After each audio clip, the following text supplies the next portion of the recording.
The court was called to order as Thomas Robinson reached around, ran his fingers under his left arm, and lifted it. He guided his arm to the Bible, and his rubber-like left hand sought contact with the black binding. As he raised his right hand, the useless one slipped off the Bible and hit the clerk's table. He was trying again when Judge Taylor growled, "That'll do, Tom." Tom took his oath and stepped into the witness chair. Atticus very quickly induced him to tell us that Tom was 25 years of age. He was married with 3 children and had been in trouble with the law before. He once received 30 days for disorderly conduct. Atticus asked him if he was acquainted with Myella Violet Owl.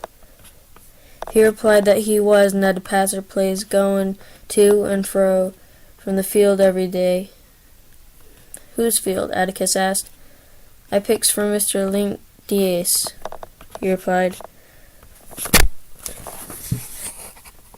And then he asked if there were other ways he could go to get to the fields. Tom replied that there weren't any that he knew of. Atticus asked if she ever spoke to him, and he said that she did, and he'd tip his hat when he'd go by, and she asked him to come inside and bust up a chifferub for her. "When she asked you to chop up the chifferub?" "Mr. Finch, it was last spring." "Did you ever go on the place again?" "Yes, sir."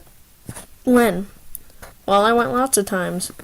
Judge Taylor instinctively reached for his gavel, but let his hand fall. The murmur below us died without his help. "Under what circumstances?" "Huh?"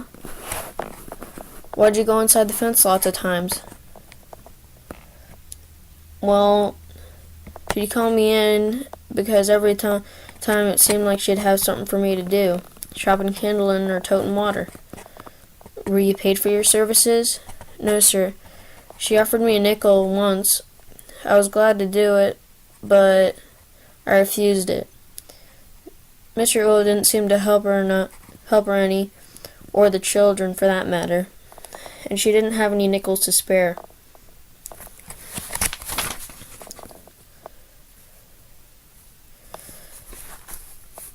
"I felt sorry for her, and that's one of the reasons why I helped her." "Did you ever at any time go on the Owl property and set foot on the Owl property without an invitation from one of them?" Atticus asked. "No," said Mr. Finch.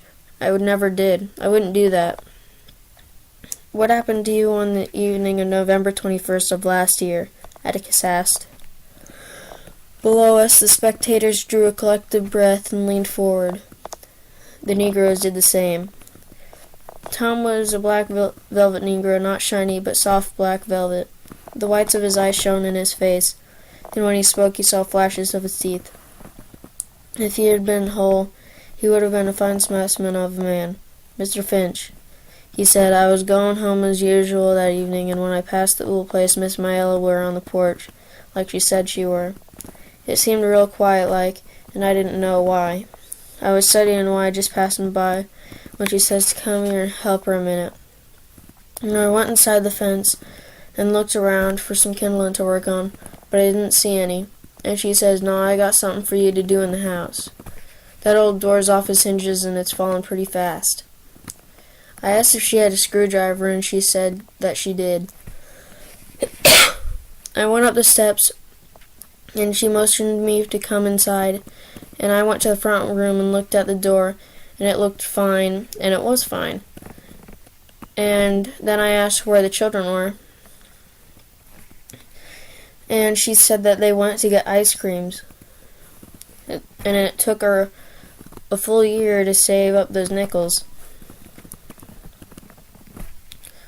So she asked me to get the box off of a chifferobe in the far corner of the room. And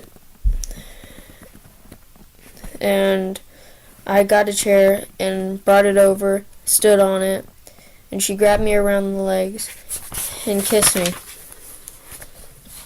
She never kissed a grown man before, and she said to kiss me back, you nigger. And I tried to get out and run, but she blocked me, and I had to push her. I didn't want to harm her, but I just wanted to pass, so I pushed her. And Mr. Ull saw and hollered through the window. "What do you say?" Atticus asked. "He says, you goddamn whore, I'll kill ya." "Then what happened?" "Mr. Finch, I was running so fast that I didn't know what happened." "Tom, did you rape my Ella Ull?" "I did not, sir." "Did you harm her in any way?" "I did not, sir." "Did you resist her advances?" "Mr. Finch, I tried. But I tried to push her and get out of there, but I didn't want to push her because I didn't want to be mean to her." "So why were you running?" "Well, I was scared." "Why were you scared?" "Mr. Finch, if you were a nigger like me, you'd be scared too."